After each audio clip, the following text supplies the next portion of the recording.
दोस्तों, इमरान खान की जेल से धमकी काम कर गई। सुबह होते ही दोस्त जनरल अवैस की इमरान खान से हंगामी मुलाकात, जिसके बाद कप्तान की रिहाई का परवाना जारी होते ही बनी काला शेफ। अगर मेरी बीवी को कुछ हुआ तो जमींदार आसिम मुनीर होगा और मैं सारी जिंदगी इसका पीछा करूंगा। मुझे डरा हुआ देखना आसिम मुनीर का ख्वाब ही रहेगा। इमरान खान के दोस्त जनरल अवैस से मुलाकात में बड़े इंकशाफात। खान साहब ने खुले लफ्जों में बता दिया कि मैं जंगल के बादशाह और इसके कानून को नहीं मानता, जिसके बाद कप्तान से कामयाब मुज़ाकरात के बाद सुबह होते ही बनी गाला शिफ्ट कर दिया गया। इस मंजर को देखने के लिए 25 करोड़ अवाम बेताब थी। पाकिस्तान की जान और आन इमरान खान की रिहाई की खबर ने पूरे पाकिस्तान को खुश कर दिया। बहादुर लीडर इमरान खान को बनी गाला शिफ्ट कर दिया गया। बनी गाला से खान साहब की मुकम्मल दिल छू जाने वाली वीडियो आपके साथ शेयर करने से पहले ये भी बता दें कि दस्तगीर साहब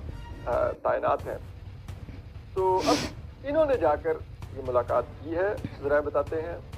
और ये अडियाला जेल में मुलाकात हुई है, क्योंकि ये सारी बात है, इतनी अहम मुलाकात के लिए आर्मी चीफ के कुछ सबसे काबिल एतमाद जनरल जो कि फ़ौज की भी पूरी उसको रिप्रेजेंट कर सकते, उन्होंने जाके करनी थी। तो वो फिर ये ज़रा बताते हैं कि अवैस दस्तगीर साहब वो लेफ्टिनेंट जनरल थे जिन्होंने जाकर मुलाकात की। इमरान खान साहब को पहले बड़ी खामोशी के साथ खुफिया तरीके से बनी गाला पहुंचाया जाएगा और ये अनाउंस कर दिया जाएगा कि इमरान खान साहब को घर में नज़रबंद कर दिया गया है। फिर आहिस्ता आहिस्ता वहाँ पे सहूलत फराहम कर दी जाएगी कि ज़रा थोड़ा सा इमरान खान साहब वॉक शॉक कर सकते हैं, और फिर अचानक एक दिन फैसला आ जाएगा इमरान खान साहब की सारी जमानतें मुकम्मल हो गई हैं, अब वो एक आज़ाद शहरी हैं। मुकम्मल खूबसूरत वीडियो आपके साथ शेयर करने से पहले ये भी बता दें कि दोस्तों, जनरल अवैस ने इमरान खान को बड़ी ऑफर करते हुए कहा कि आपके सारे केसेस माफ कर दिए जाएंगे और आपको जेल से बाहर निकाल दिया जाएगा, बस आप हमारा साथ दें और हमें हुकूमत मैनेज करने दें। जिस पर सहाफी असदूर के मुताबिक खान साहब ने जवाब देते हुए कहा कि आप ना मुझे जेल से निकालें और आप ना मेरे केसेस खत्म करें, मुझे कोई जल्दी भी नहीं है, आप बस अवामी मैंडेट का एहतराम और इज्जत करें, जो सीट हमें मिली है वो हमारे पास रहने दें और इलेक्शन को चोरी ना करें। और इमरान खान ने ये भी कहा कि आपने जो मुझे इलेक्शन में शानदार कामयाबी पर एजाजी शील्ड तोहफे में दी है वो मैं पाकिस्तानी गयूर अवाम के नाम करता हूँ। दोस्तों, इस हवाले से अपनी राय का इजहार कमेंट सेक्शन में दें। वीडियो अच्छी लगे तो लाइक करें और इस चैनल को सब्सक्राइब करें।